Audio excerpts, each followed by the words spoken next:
Hello friends, welcome to my channel. कहानी शुरू कर रही हूँ मालती जोशी जी की ऊब। तो आइए कहानी शुरू करते हैं। ऊब। अपना हाथ कुछ देर रोककर सुमन ने ध्यान से सुना। पड़ोसिन उसे आवाज दे रही थी। वह उठी और पीछे का दरवाजा खोलकर बाहर आई। क्या है जिज्जी? उसने पूछा। एक चीज है, यूं माथे पर बल डालकर पूछोगी तो नहीं मिलेगी। अब दे भी दो बाल्टी कपड़े धोने को पड़े हैं, उसने बेजारी से कहा। तेरा काम तो कभी खत्म ही नहीं होगा। ले पकड़ अपनी चीज। नरेश का उसके पति का पत्र था। जिज्जी का ख्याल था कि पत्र देखकर वह खुद खिल उठेगी। इसी आशा से सो काम छोड़कर खुद देने चली आई थी। क्या बात है सुमन? आज फिर कोई कांड हो गया? सुमन का मुरझाया चेहरा देखकर उसने पूछा। कांड तो रोज ही होते ही रहते हैं। आज देवर जी का रिजल्ट भी आ गया है, सुमन ने एक सांस भरते हुए कहा। फिर क्या? हमारे बनवास का 1 साल और बढ़ गया। यानी कि राजेश फिर फेल हो गया। हद है, पता नहीं तुम लोग उस पर अपना पैसा क्यों फूंक रहे हो।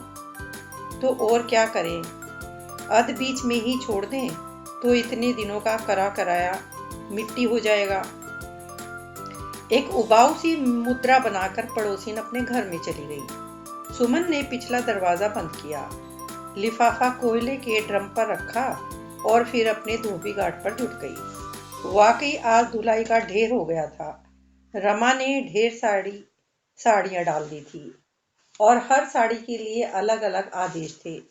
भाभी इसे गर्म पानी में नहीं डालना, भाभी इसे छांव में सुखाना, भाभी इसके फॉल पर जरा सा साबुन मल देना। भाभी ना हुई जैसे नौकरानी हो गई। खुद बड़े मजे से बैठी अम्मा के साथ गप्पे लड़ा रही हैं। यह नहीं कि जरा सी मदद ही करवा देती। अम्मा जी भी बड़े लाड़ से बेटी को पास बिठाकर समझा रही हैं कि ससुराल में कैसी समझदारी से रहना चाहिए, घर वालों को कैसे मुट्ठी में रखना चाहिए, हर महीने बैंक में कुछ न कुछ डालना चाहिए।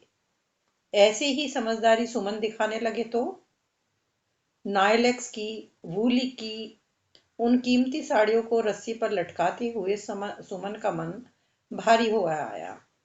पिछले साल भर में से उसने एक भी ढंग की साड़ी नहीं खरीदी है।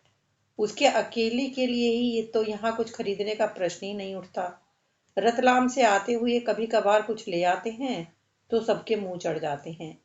छिपा कर ले भी आए तो क्या है, पहनना तो इन्हीं लोगों के बीच है। इन्हीं लोगों के बीच, हाँ, शायद सारी जिंदगी इन्हीं लोगों के बीच ही बीतेगी। पहले ननदों की शादी का बहाना, अब राजेश की पढ़ाई है। वह भला आदमी मजे से साल दर साल फेल होता चला जा रहा है। उसके साथ वाले कब से डिप्लोमा ले लेकर अपनी नौकरियों पर चले गए हैं। ये साहबजादे एक क्लास में 2-2 साल जमे हुए हैं। न ये पास होंगे, न सुमन को इस घुटन से मुक्ति मिलेगी। बहू, कपड़े हो जाए तो गेहूं निकाल लेना, कल के लिए आटा बिल्कुल नहीं है। गुस्से से लाल हो आई वह। गेहूं का टीन इतनी जोर से आंगन में ला पटका कि माँ बेटी क्षण भर तो सहम गई। जरा संभल कर काम किया करो बहू, माँ जी ने बाहर आकर कहा। अब यह इतना बड़ा टीन मुझसे नहीं उठता भला, उसने रुखाई से कहा। आवाज दे देती तो क्या कोई हाथ नहीं लगवाता? उसने उत्तर देना जरूरी नहीं समझा। रमा माँ की मदद के लिए दौड़ी आई। रहने दो अम्मा, आज भाभी का मूड ऑफ है। राजेश भैया फेल हो गए ना। एक तीखा सा उत्तर उसके होठों तक आ गया था, पर ससुर जी को भीतर आते देखकर वह चुपचाप सिर नीचा करके गेहूं बीनती रही। यह क्या दिन भर चकचक लगा रखती हो तुम लोग? वो नाराजी के स्वर में बोले। इसीलिए तो लड़का जरा भी पढ़ नहीं पाता। जब देखो वही तू मैं। सुबह 8 का गया, अभी तक नहीं लौटा है। उसकी भी चिंता करोगी या आपस में ही लड़ती रहोगी? मैं जाती हूँ बाबूजी, बलबीर के यहाँ देखाती हूँ, रमा ने कहा और दम करती हुई बाहर निकल गई। देखा, खून ही खून के लिए तड़पता है, परायों को ममता कहाँ से होगी। माँ जी ने मौका देखकर एक व्यंग उछाल ही दिया। वे शायद और भी कुछ कहती, पर बाबूजी के तेवर देखकर चुप हो गई। सुमन को सचमुच कोई चिंता या घबराहट नहीं हो रही थी। जब पहली बार राजेश फेल हुआ था, तो उसके घर लौटने तक वह बहुत परेशान रही थी।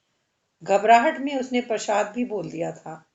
शाम को उसके लौटने पर उसने पास बैठकर कस्में दे देकर उसे खाना खिलाया था, धीरज बंधाया था।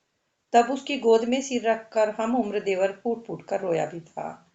पर तब से यह सब कितनी बार हो चुका है कि अब उसे चिंता नहीं होती, सिर्फ खीज होती है। उसे बस यही ख्याल आता है कि राजेश यदि इसी गति से पढ़ता रहा तो शायद वह बरसों रतलाम न जा सके। घर बसाने के सब अरमान भी तब तक मिट चुके होंगे। पास होते ही उसे नौकरी मिल जाएगी, यह जरूरी नहीं था, पर पढ़ाई के खर्च से तो मुक्ति मिलेगी।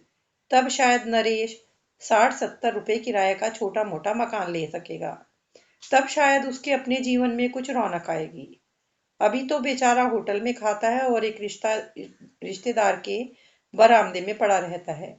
रिश्ते की भाभी मकान मालकिन की ठसक से रहती है और जब तब जगह की तंगी का हवाला देती रहती है। शाम 7 बजे रमा लौटी, साथ में राजेश भी था। सूरत पर एक शहीदाना अंदाज था। सारा घर उसे घेर कर बैठ गया। उस पर सांत्वना की बरसात होने लगी थी। रमा दौड़ दौड़ कर उसके लिए खाना गर्म करती रही और माँ जी अपने पास बैठाकर उसे खिलाती रही। इस स्वागत समारोह में सुमन ने कोई हिस्सा नहीं लिया। वह चुपचाप शाम के लिए सब्जी काटती रही, आटा गूंदती रही। उसके मन में क्रोध का सैलाब सा उमड़ने लगा। क्रोध अपने भाग्य पर, अपने पति पर, अपने माँ बाप पर। परात में रखा आटा उसका रोष सहता रहा। मम्मी भूख लगी है, कहीं से खेल खाल कर लौटा हुआ पप्पू धूल भरे पैरों में ही रसोई में चला आया और उसकी पीठ पर झूलने लगा।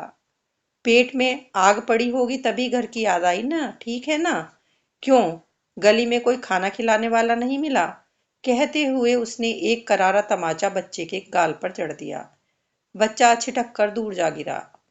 ये क्या कर रही हो बहू, जान ले लोगी क्या उसकी? अम्मा जी ने तैश में कहा। क्यों, क्या अपने बच्चों को डांटने का भी अधिकार नहीं है मुझे, या इसे भी आवारा बनने के लिए छोड़ दूं? ये किसे सुना रही हो भाभी? रमा ने रोते हुए भतीजे को गोद में उठाते हुए कहा।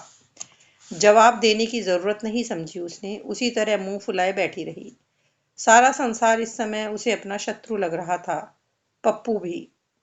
उसे मालूम है कि इस बार नरेश के आने पर उसे यह सारी बातें सुनाई जाएंगी।